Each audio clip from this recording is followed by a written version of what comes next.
When we got married, I told my husband, Mark, that my family had a curse. Once married, the husband could not be unfaithful.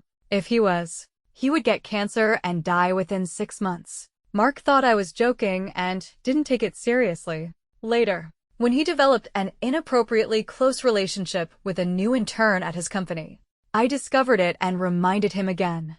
To my surprise, this angered him, and he accused me of deliberately cursing him.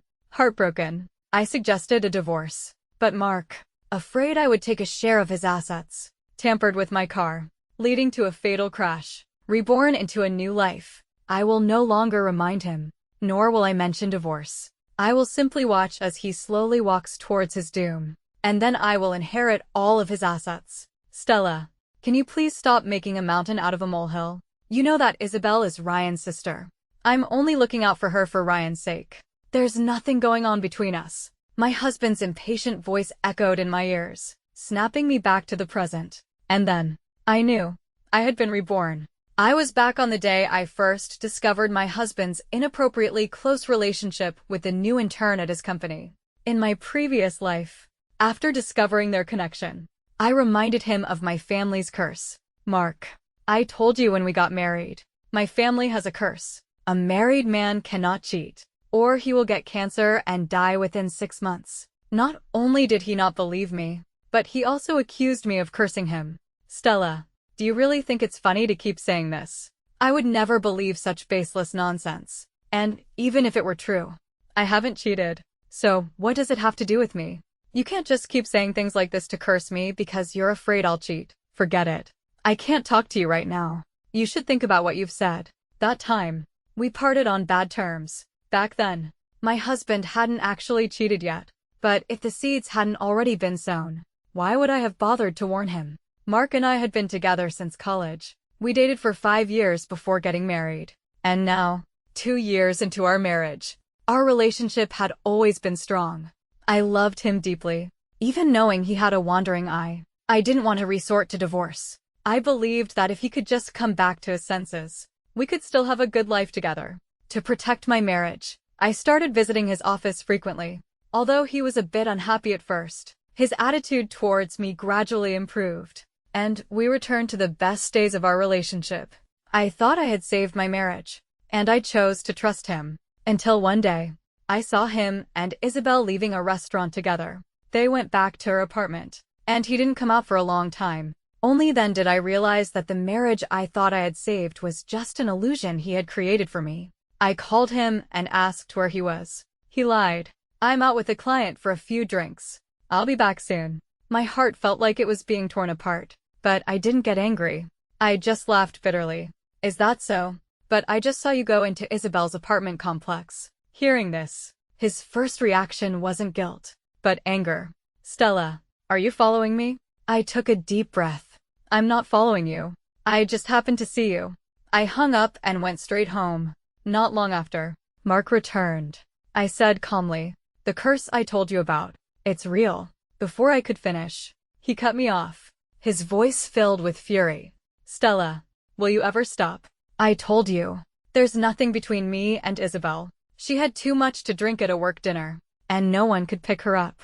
So I took her home. Can you stop being so neurotic and suspicious all the time? And stop using that damn curse to threaten me. Seeing that he was still unrepentant, I looked him straight in the eye. Mark, if you two are truly innocent, why didn't you leave right after you dropped her off? You only came back after I called you.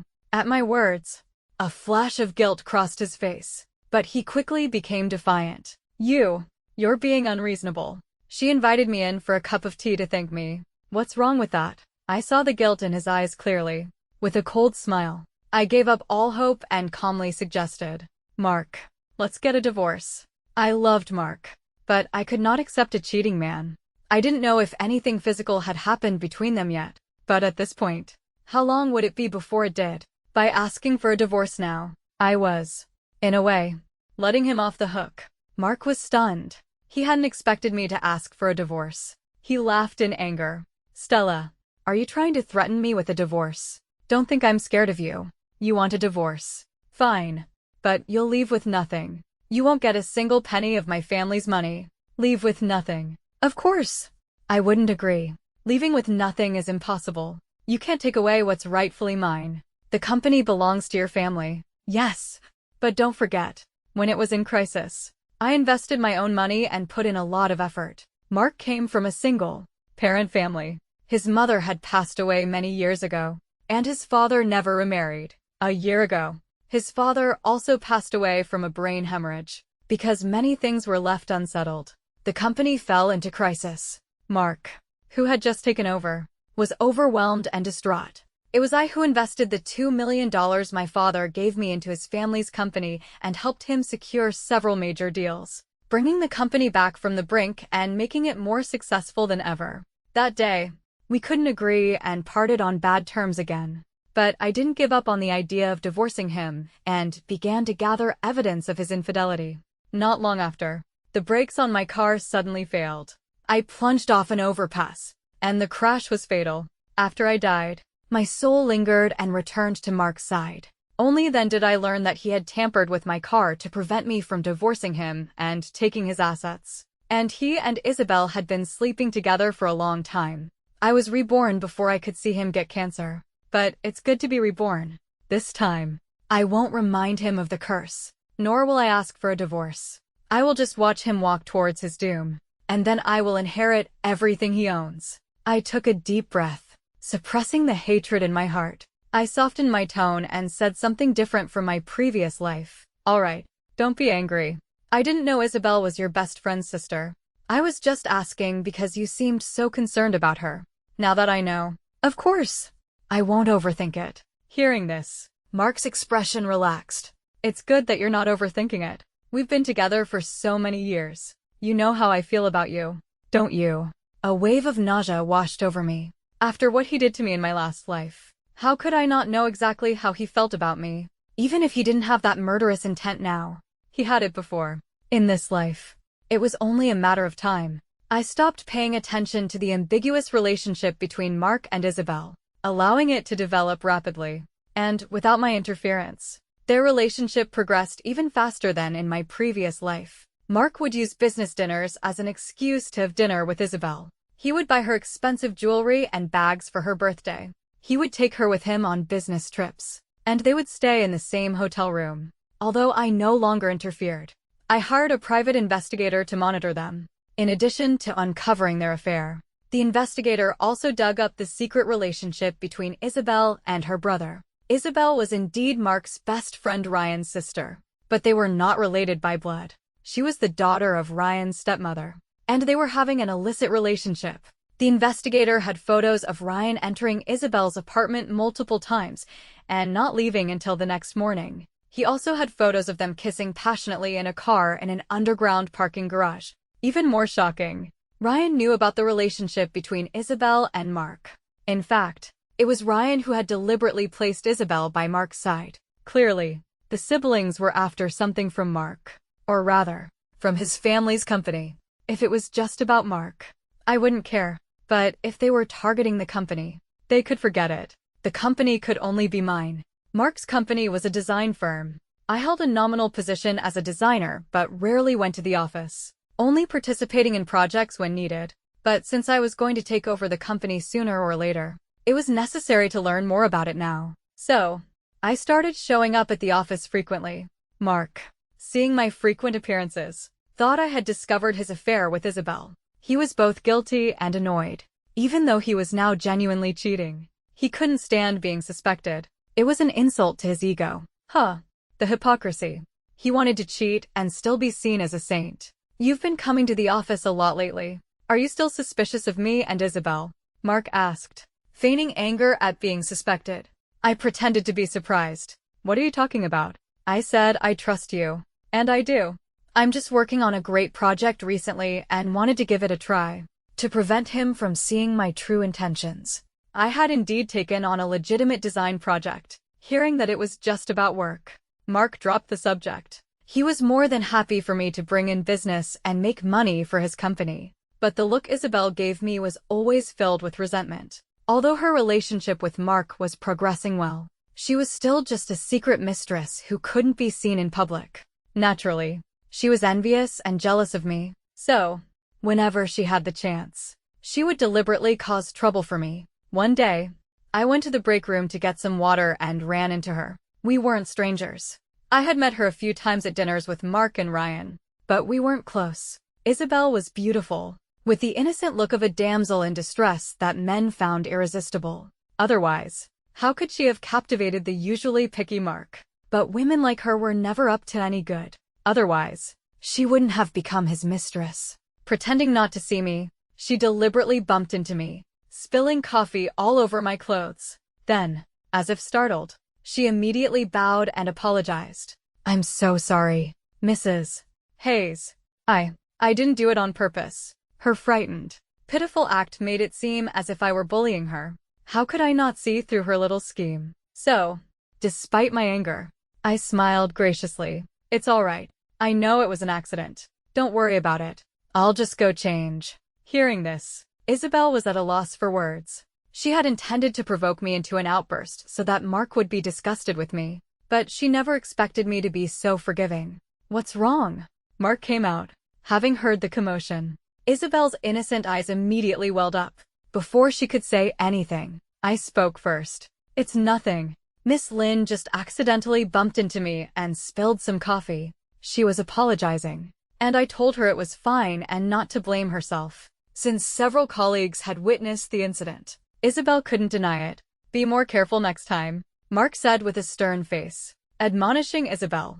In front of me, he wouldn't openly defend her, lest I become suspicious. After all, Isabel was just a plaything. As long as I didn't threaten his interests, he wouldn't turn against me for another woman. "Yes, Mr. Hayes," Isabel replied, though her heart ached because he hadn't defended her. That afternoon, however, Mark used the excuse of a business dinner to skip coming home and went to spend time with his little lover instead. So, when I ran into Isabel as I was leaving work, she shot me a look of triumph and provocation. She was just a young girl fresh out of college. How could she hide her emotions? But to let their relationship develop smoothly, I pretended not to notice anything. Anyway, since Mark had already physically cheated, it would only be a matter of a month or two before the cancer set in. Sure enough, not long after, Mark started to complain of stomach discomfort, loss of appetite, and indigestion. Of course, I didn't tell him to go to the doctor. Instead, I made him all sorts of stomach-soothing foods to alleviate his symptoms, preventing him from paying too much attention to his stomach issues. Even if he had been diagnosed early and started treatment, it wouldn't have cured him. This wasn't ordinary cancer. It was a cursed cancer. Once it appeared, there was no cure, and it would be fatal within 6 months. The reason I didn't want him to find out early was simply to prevent him from making any preparations. Although Isabel knew that her relationship with Mark had to be kept secret from me, she couldn't help but flaunt it in my face. At noon, as I was leaving the office, I saw Mark and Isabel returning from outside in the parking lot. Suddenly, Isabel cried out, "Oh," and stumbled towards Mark. He instinctively caught her but quickly pushed her away when he saw me, as if afraid I would misunderstand. Isabel quickly explained, "Mrs. Hayes, please don't misunderstand. There's nothing going on between Mr. Hayes and me. I just twisted my ankle, and he caught me." She said not to misunderstand, but in her heart, she hoped I would throw a tantrum and make Mark hate me. I smiled faintly. "You make it sound like I'm such a jealous person. I saw you twist your ankle. If he hadn't caught you, I would have thought he lacked manners." Seeing that I wasn't angry, Isabel was disappointed, but seeing that I remained oblivious to their betrayal, she began to mock me for being stupid. I didn't care. Mark, relieved that I hadn't misunderstood, explained, "I was out on an errand and ran into Isabel, so I gave her a ride back to the office." I replied with a smile, pretending to believe him. Although Mark was careful to keep his distance from Isabel at the office to avoid suspicion, Isabel, wanting to provoke me, repeatedly acted intimately with him. As a result, their colleagues noticed something was off and started gossiping about them. Then, when Isabel saw me, she started crying and explaining, "Mrs. Hayes, there are rumors in the office about me and Mr. Hayes. Please don't believe them. There's really nothing between us. He's just looking out for me because of my brother. If you're uncomfortable with it, I'll go talk to him and leave the company. I comforted her. Isabel, don't overthink it. I know Mark is just looking out for you because of your brother. Don't worry. I'll go talk to him and ask him to rein in the office gossip to protect your reputation. Isabel's expression soured, and she was internally screaming. She couldn't understand why I trusted Mark so much and wasn't angry at all. I don't really mind. I was just worried you would misunderstand, she said, feigning thoughtfulness. Of course. She didn't mind. Otherwise, she wouldn't have deliberately acted in a way that would cause misunderstandings. She wanted me to believe the rumors. Afterward, I went to Mark and told him about the office gossip. Mark, I believe you and Isabel are innocent. But people who don't know the truth will inevitably speculate when they see you two so close. It's not good for your reputation or hers. And it will be awkward for you to explain to Ryan. So, you should be more careful. When Mark heard that there were rumors about him and Isabel, he felt a pang of guilt. When he heard that I trusted him, he was relieved. He didn't suspect Isabel of starting the rumors, just that they had been too close and caused a misunderstanding. He resolved to be more careful in the future. He took my hand, acting grateful for my trust. Stella, thank you for believing in me. I'll be more careful. It's just that Ryan wants Isabel to learn from me, so I often call her over to teach her. Although his touch disgusted me, I endured it to avoid suspicion. Anyway, he would soon be a dead man. The next day at noon, Ryan came to Mark's office and announced in front of everyone, Mark, I hope my sister isn't causing you any trouble during her internship here. If she's not doing something right, just tell her off. Don't feel like you have to hold back because of me. Hearing this, the employees realized they had misunderstood. Their boss was only being nice to Isabel because she was his friend's sister. After that, the rumors stopped. This was a little show Mark had orchestrated with Ryan. What Mark didn't know was that Ryan was already aware of his relationship with Isabel. He even felt guilty for keeping it from his best friend. So, when Ryan asked him for a few favors during this time, Mark readily agreed. They weren't big favors, so Mark didn't think much of it. Isabel is a fast learner. She hasn't caused any trouble, Mark said. That's good to hear, Ryan replied, looking relieved. By the way, I came here today to ask for a favor. If you're free for lunch, let's eat together. Sure, I'm free, Mark agreed.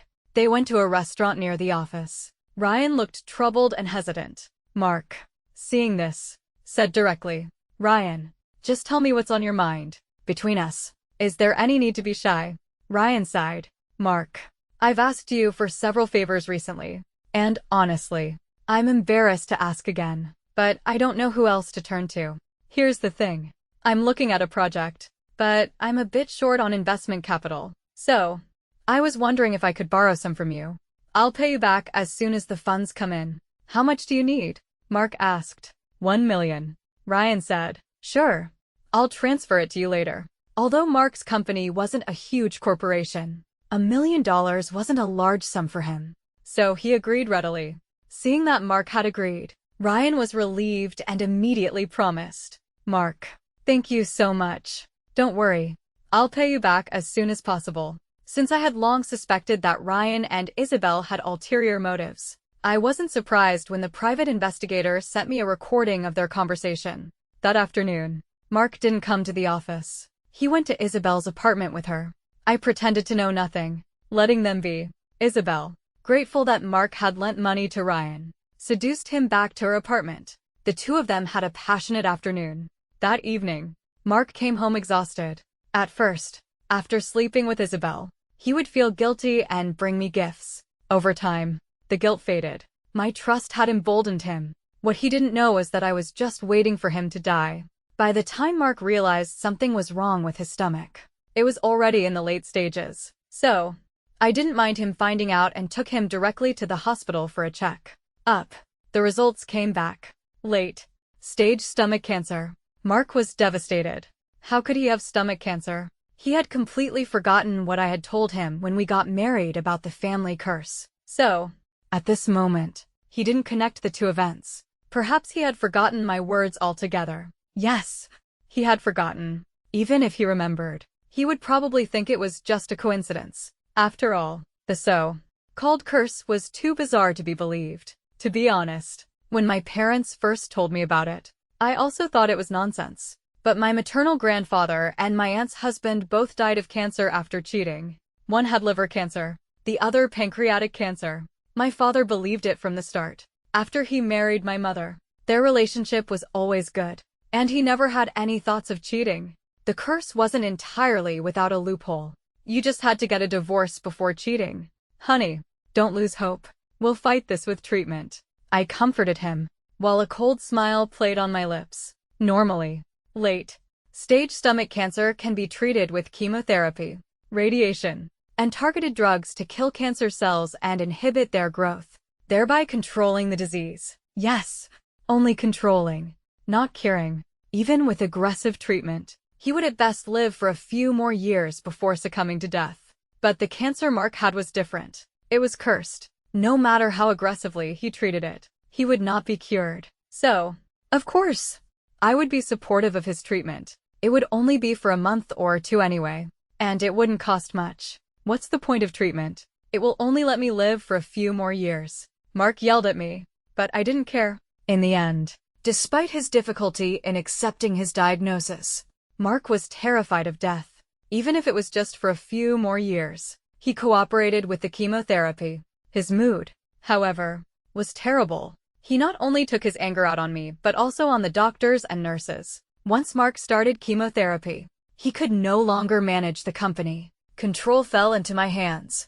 I held a meeting with the department managers, explained that Mark had late-stage stomach cancer, and that from now on, I would be managing all company affairs. Since the company was solely owned by the Hayes family with no other shareholders, taking control was easy and met with no resistance.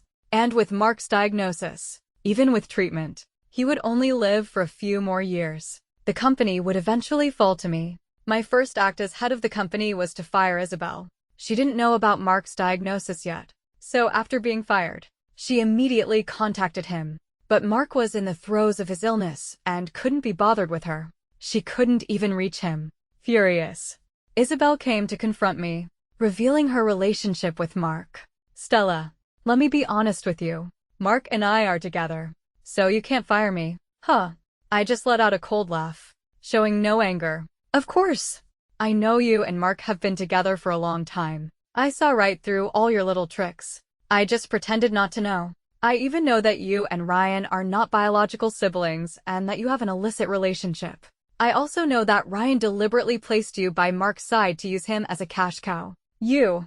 Isabel's eyes widened in shock and disbelief. She couldn't believe I knew all this. A sense of dread crept up from the bottom of her heart. If I knew, did that mean Mark knew too? Was that why he wasn't answering her calls? Although she had approached him with ulterior motives, she had genuinely fallen for him and wanted to replace me. You're lying. You're slandering me, Isabel quickly denied. But to me, it was just a desperate struggle. Whether I'm lying or slandering, you know the truth in your heart. Secrets don't stay secret forever, I said with a faint smile. Also, there's something else you should know. Mark has late-stage stomach cancer. Even with treatment, he'll only live for a few more years. He has no time for you anymore. What? This news shocked Isabel again. Mark had late-stage stomach cancer. I ignored her, got up, and left for the hospital. At the same time, I sent the evidence I had collected to Ryan's wife. Because of Mark's close relationship with Ryan, I had added his wife on WeChat a long time ago, though we rarely talked. I had never intended to hide the truth about Ryan and Isabel from her, but the timing hadn't been right before. Now, it was. Ryan's wife called me immediately after receiving my message. Since there was photographic evidence, she didn't doubt me. She just asked how I knew. I said, Mark cheated on me with Isabel. I found out while investigating their affair. So I sent you a copy. She thanked me. I would leave Isabel for Ryan's wife to deal with. Now, it was time to tell Mark. In just a few days, Mark had become gaunt and haggard, not only from the physical pain but also from the psychological torment. The thought that, even with treatment, he would only live for a few more years was excruciating for him. Isabel came to confront me today. She said you two have been together for a long time.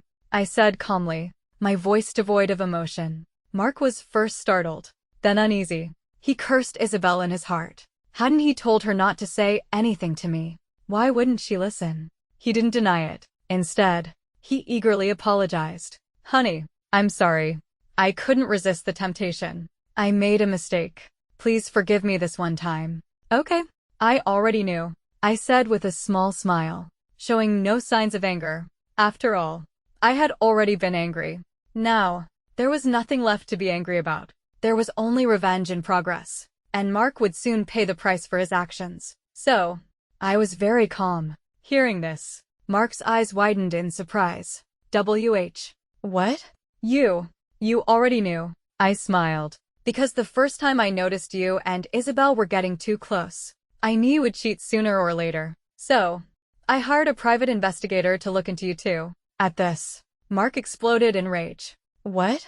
You hired a private investigator to spy on me. So what if I cheated? How many rich men don't have a few women on the side? As long as I come home to you and don't divorce you, that should be enough. With the truth out in the open, Mark became brazenly defiant. I didn't answer. Instead, I asked, guess what else I found out? Without waiting for him to guess, I took out the file on Ryan and Isabel and handed it to him. The first page was a picture of them kissing passionately, which immediately caught his attention. Then, an even greater rage filled his chest. How could they do this? What did Isabel take him for? It was fine for Mark to betray me, but he couldn't stand being betrayed by Isabel, even if she was just his mistress. A classic double standard. I twisted the knife further. Ryan and Isabel are not biological siblings. She's his stepmother's daughter. They're having an illicit relationship. In fact, Ryan deliberately placed her by your side to use you as a cash cow. No, that's not true. That's not true. Mark couldn't accept that his trusted best friend and his lover had conspired to betray him. Pfft. The shock was too great. Overwhelmed by anger, Mark coughed up a mouthful of blood and fainted. I didn't leave. I waited for him to wake up. When he did, the way he looked at me had changed. First, surprise. Then fury. Then, he lunged at me, as if to kill me. Fortunately, he was too weak to even touch me. Stella, why are you still alive? Weren't you already? Mark blurted out, but stopped halfway. His eyes filled with suspicion and wariness. Hearing his words, I immediately understood. He had been reborn too, but I wasn't alarmed. In fact, I thought it was good that he had been reborn. It would make him understand clearly why I was taking my revenge. Otherwise, if he only heard it from me but couldn't remember, where would be the fun in that? Mark's snake-like gaze fixed on me. He gritted his teeth. My stomach cancer. It has something to do with you, doesn't it? I didn't answer directly. Why do you ask? Because you said your family has a curse. A married man can't cheat, or he'll get cancer and die within 6 months, he said through clenched teeth. I let out a soft laugh. Intrigued. Yes, I did say that. But you didn't believe me. So you cheated. Then why didn't you remind me this time? He roared. Yes. He had been reborn, but he felt no remorse for murdering me in his last life. Instead, he blamed me for not reminding him this time. I did remind you. Would you have listened? No. You would have just accused me of cursing you, even when I asked for a divorce. You refused. Instead, to keep me from taking your assets, you tampered with my car's brakes and killed me. I laughed mockingly, my eyes filled with hatred and a murderous glint. Mark froze, his eyes wide with shock. He couldn't believe I knew what he had done. In his previous life, he hadn't believed in the curse. He ignored my repeated warnings and cheated anyway, until he really did get cancer, and no treatment could save him. He died within 6 months. He had thought it was a coincidence, until he opened his eyes again and found that he was still alive. I was unharmed, but he still had cancer. So, he guessed that I had been reborn too. And this time, I hadn't reminded him of the curse. I had watched him cheat and get cancer. Having experienced this twice, he finally had to believe it was real. But he was not resigned. Why couldn't he have come back earlier? Then he would have divorced me before cheating. Suddenly, he looked at me with pleading eyes. Stella, since this is your family's curse, you must have a way to break it, right? If you can help me, I promise to divorce you and give you half of my assets. To save his life, he was now willing to part with half his fortune. I sneered. First of all, this curse is unbreakable. And, even if it weren't, why would I break it for you? Do you think I'm so magnanimous that I can just forget that you murdered me in our last life? Besides, once you're dead, all your assets will be mine. Why would I divorce you for only half? You. Mark was speechless with rage. You're fine now, aren't you? He didn't believe the curse was unbreakable. He thought I was deliberately refusing to save him. I retorted, just because I'm fine now, does that erase all the harm you've done? Unless we have another chance to be reborn. In this life, you are destined to suffer my revenge. It's good that you were reborn. This way, you'll know exactly why you're in this situation. Otherwise, my revenge wouldn't be as satisfying. You. Mark stared at me, his eyes blazing with hatred. He looked as if he wanted to kill me. But at this moment, there was nothing he could do, since he had been reborn. I stayed by his side to watch him and prevent him from doing anything while I was away. He did try to get help, but with me watching him, he had no chance. When the doctor came, Mark pleaded for help, saying I was trying to harm him. The doctor didn't listen. How could anyone cause stomach cancer? He just thought Mark was having a mental breakdown and gave him a sedative. Over the next 2 days, Mark's cancer cells spread rapidly, leading to multiple organ failure. He no longer had the strength to cause a scene. Not long after, he died, filled with pain and resentment. Since Mark had no parents and no children, as his wife, I became the sole heir to his estate. With my revenge complete, I finally found peace. Ryan's wife told me she had divorced him. She had also made sure that everyone knew about his affair with Isabel. Now, both of their reputations were in tatters. Isabel and her mother were kicked out of the Lynn family home. After Mark's death, I told my parents what had happened, though I left out the part about being reborn. I didn't want them to worry. When they learned of Mark's fate, they simply said he deserved it, because of the curse. I never remarried, but I wanted a child of my own. I didn't want to be alone for the rest of my life. So, I went to a sperm bank abroad and chose 2 high-quality donors. Fortunately, I had 2 sons. This way, they would not be bound by the curse. Yes, in my family, the curse is passed down through the women, not the men. Although the curse can punish those who betray you, I still hope that my children can have normal marriages and families in the future.